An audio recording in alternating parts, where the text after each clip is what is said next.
मोदी का digital app global होने जा रहा है और यह सब प्रधानमंत्री की निगरानी में हो रहा है।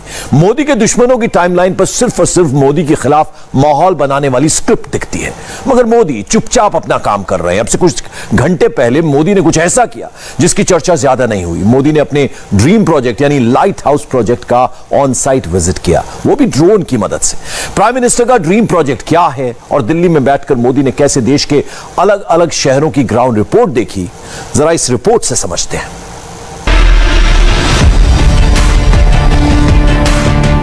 प्रधानमंत्री सब देख रहे हैं, छोटे से छोटे और बड़े से बड़े हर काम की प्रोग्रेस रिपोर्ट ले रहे हैं। मोदी ऑडियो भी सुन रहे हैं और वीडियो से डिटेल्ड प्रेजेंटेशन भी ले रहे हैं। शनिवार को एक बहुत ही यूनिक चीज हुई। मोदी ने दिल्ली में बैठे बैठे दोपहर 12:30 बजे से 1:30 बजे के दौरान देश के 6 शहरों का ड्रोन वाला भ्रमण किया। मोदी ने इंदौर की एरियल तस्वीरें देखी, राजकोट के भी दर्शन किए, वो लखनऊ भी पहुंचे और मोदी को ड्रोन की तस्वीरों के साथ हर साइट की ब्रीफिंग भी दी गई। माननीय प्रधानमंत्री जी, सादर नमस्कार। मैं संजय पाटकर केपीआर प्रोजेक्टकॉन प्राइवेट लिमिटेड की ओर से आपका लाइट हाउस प्रोजेक्ट इंदौर में स्वागत करता हूं। मैं जिज्ञासु मेहता मलानी कंस्ट्रक्शन कंपनी और ऊटीनोड फॉर्मवर्क की तरफ से आपके समक्ष लाइट हाउस प्रोजेक्ट राजकोट की गतिविधि प्रस्तुत करना चाहता हूं। आदरणीय प्रधानमंत्री जी, मेरा नाम कर्नल कपिल देव शर्मा है और मैं jam sustainable housing LLP company की ओर से एलएचपी लखनऊ की प्रगति के बारे में आपको बताना चाहूंगा। इन 3 शहरों के अलावा मोदी का फोकस रांची, अगरतला और चेन्नई पर भी था।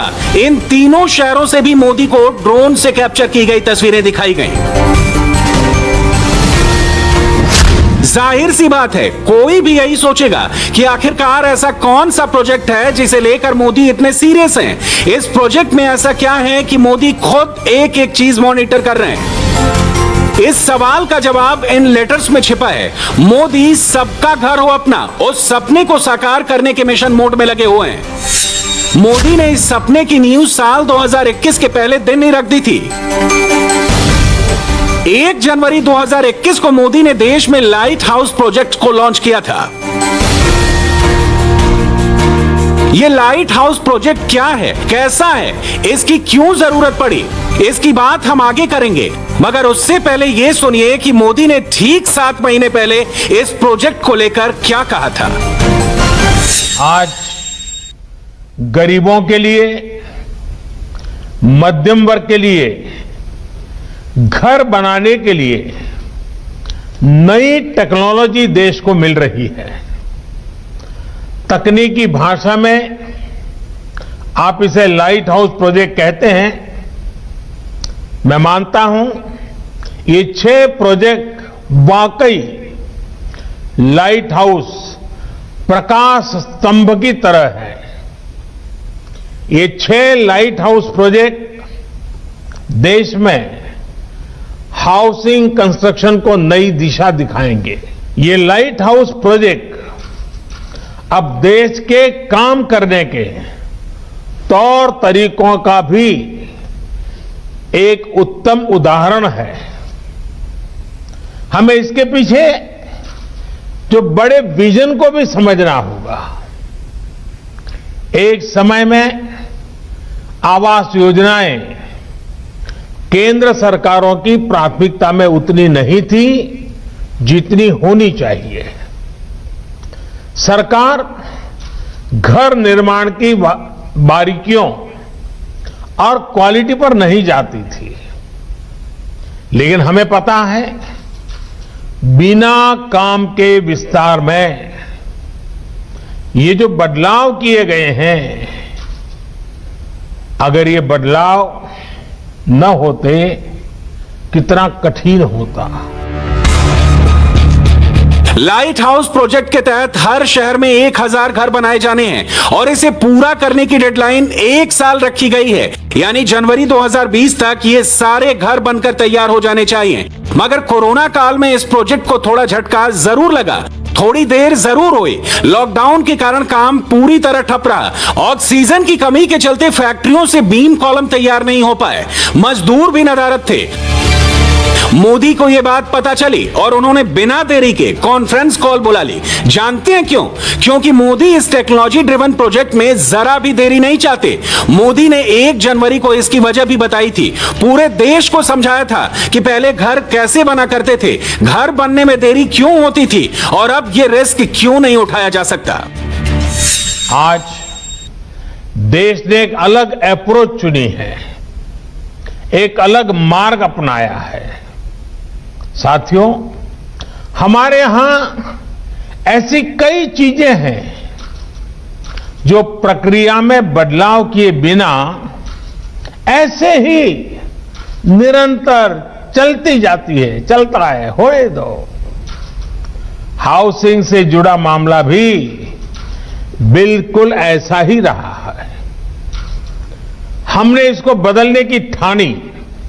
हमारे देश को बेहतर टेक्नोलॉजी क्यों नहीं मिलनी चाहिए?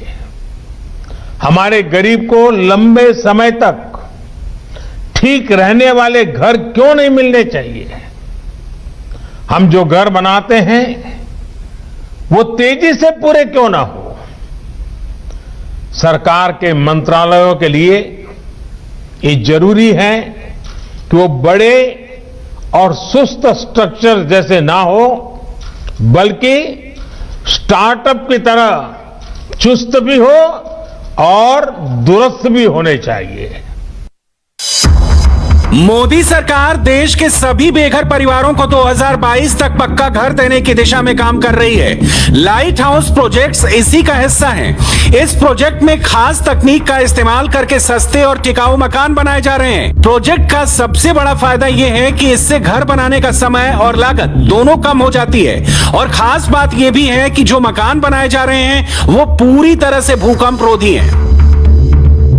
ऐसा नहीं है कि मोदी को यह आइडिया 2021 की शुरुआत में आया। मोदी कई सालों से मंथन कर रहे थे, एक्सपर्ट से राय ले रहे थे। 2017 से ही काम शुरू हो गया था। वजह खुद मोदी ने बताई थी। शहर में रहने वाले गरीब हो या फिर मध्यम वर्ग के, उन सब से और इन सब का एक सबसे बड़ा सपना क्या होता है? हर किसी का सपना होता है अपना घर। किसी को भी पूछिए, उसके मन में होता है भाई ये घर बना ले, बच्चों को जिंदगी अच्छी चली जाएगी। वो घर जिसमें उनकी खुशियां जुड़ी होती हैं, सुख दुख जुड़े होते हैं, बच्चों की परवरिश जुड़ी होती है, मुश्किल के समय एक गारंटी भी जुड़ी होती है कि चलो कुछ नहीं है तो ये अपना घर तो है ही है। चलिए पहले एक एक करके आपको बताते हैं कि इन 6 लोकेशंस पर घर बनाने के लिए किस तकनीक का इस्तेमाल हो रहा है। राजकोट में बुर्ज खलीफा जैसी तकनीक की मदद से घर बनाए जा रहे हैं। इसके लिए फ्रांस की monolithic concrete construction tunnel form work की मदद ली जा रही है। दुबई का बुर्ज खलीफा इसी से बना है। इसमें फैक्ट्री में बनी शटरिंग के साथ दीवार, छतें और फर्श बनाई जाती हैं। चेन्नई में pre cost concrete construction system का इस्तेमाल हो रहा है। ये फिनलैंड और अमेरिका में इस्तेमाल होती हैं। बीम, कॉलम और दीवारों के पैनल जैसे अलग अलग हिस्से पहले कास्टिंग यार्ड में तैयार किए जाते हैं, फिर निर्माण स्तर पर ले जाकर इन्हें फिट कर दिया जाता है। अगरतला में light gauge steel infill panel का प्रयोग हो रहा है। यह मूल रूप से न्यूजीलैंड की तकनीक है। इसमें मजबूत लोहे का गार्डर, बीम, कॉलम से फ्रेम बनेगा और दीवारें पतली स्टील की चादर से बनेंगी। इंदौर में pre fabricated sandwich panel system का इस्तेमाल हो रहा है। इसमें दीवारों को निर्माण स्थल पर ईंट और गारे की बजाय फैक्ट्री के फाइबर शीट के दोनों तरफ सीमेंट की परत चढ़ाकर तैयार किया जाता है और शीट को फ्रेम में फिट कर दिया जाता है। रांची में 3D volumetric precast concrete system का इस्तेमाल हो रहा है। यह जर्मन तकनीक है। इसमें कास्टिंग यार्ड या फैक्ट्री में पहले कमरे, बाथरूम, किचन या कोई भी निर्माण कर लिया जाता है, फिर उन्हें निर्माण स्थल पर ले जाकर केवल ब्लॉक दर ब्लॉक जोड़ दिया जाता है। और अंत में लखनऊ में PVC stay in place form work, जो कनाडा की तकनीक है, उससे घर बनवाए जा रहे हैं। इसमें प्री फिनिश टाइल लगी दीवारों का इस्तेमाल होगा जो अंदर से खोखली होंगी। फैक्ट्री में तैयार होने के बाद इन्हें मकान के फ्रेम में फिट करके खोखले स्थान में कंक्रीट भर दी जाएगी। मोदी ने शनिवार को इसकी पूरी प्रेजेंटेशन देखी। अलग अलग लोकेशन से उन्हें ड्रोन से ली गई तस्वीरें दिखाई गईं और अच्छी खबर यह है कि लाइट हाउस प्रोजेक्ट की प्रोग्रेस रिपोर्ट से मोदी संतुष्ट हैं। जानते हैं क्यों?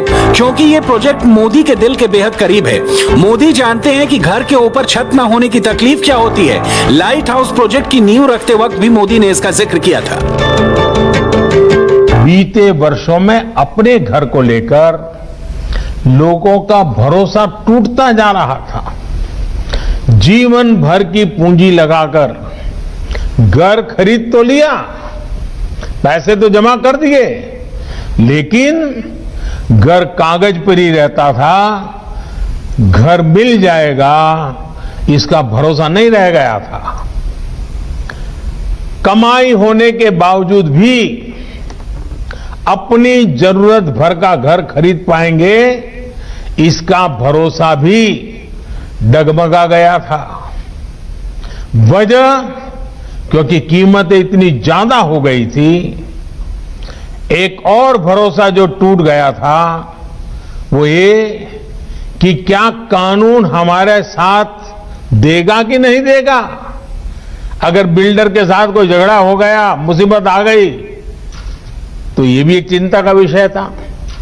हाउसिंग सेक्टर की ये स्थिति हो गई थी कि किसी गड़बड़ी की स्थिति में सामान्य व्यक्ति को ये भरोसा ही नहीं था कि कानून उसके साथ खड़ा होगा।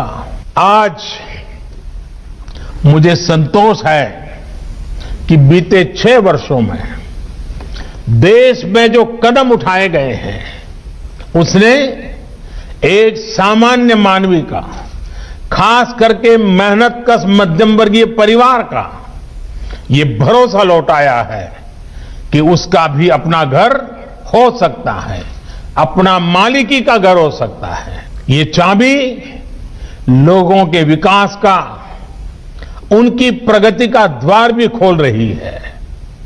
इतना ही नहीं, ये चाबी भले ही दरवाजे की चाबी होगी, लेकिन वो दिमाग के भी वो ताले खोल देती है जो नए सपने संजोने लग जाता है, नए संकल्प से की ओर बढ़ चलता है और जीवन में कुछ करने के सपने नए तरीके से बुनने लग जाता है। इस चाबी की इतनी ताकत होती है। प्रधानमंत्री के आलोचक, मोदी के राजनीतिक विरोधी हर रोज मोदी को घेरने के लिए तरह तरह के हथकंडे अपनाते हैं, अनाप शनाप फैलाते हैं, विदेशी मीडिया में छपवाते हैं। मगर एक चीज जिस पर खुद मोदी विरोधी भी सवाल नहीं उठा सकते हैं, वो है प्रधानमंत्री की लास्ट माइल डिलीवरी वाली अप्रोच। लाइट हाउस प्रोजेक्ट को लेकर मोदी की गंभीरता दिखाती है कि वो किसी भी काम को हल्के में नहीं लेते, फिर चाहे वो काम छोटा हो या बड़ा। मोदी को the last mile prime minister यूं ही नहीं कहा जाता। बतौर प्रधानमंत्री मोदी का 7 साल का ट्रैक रिकॉर्ड क्लियर है। लोगों का मोदी पर भरोसा कायम है, इसीलिए हर सर्वे में, हर रेटिंग में मोदी की रैंकिंग बाकियों से ऊपर ही रहती है।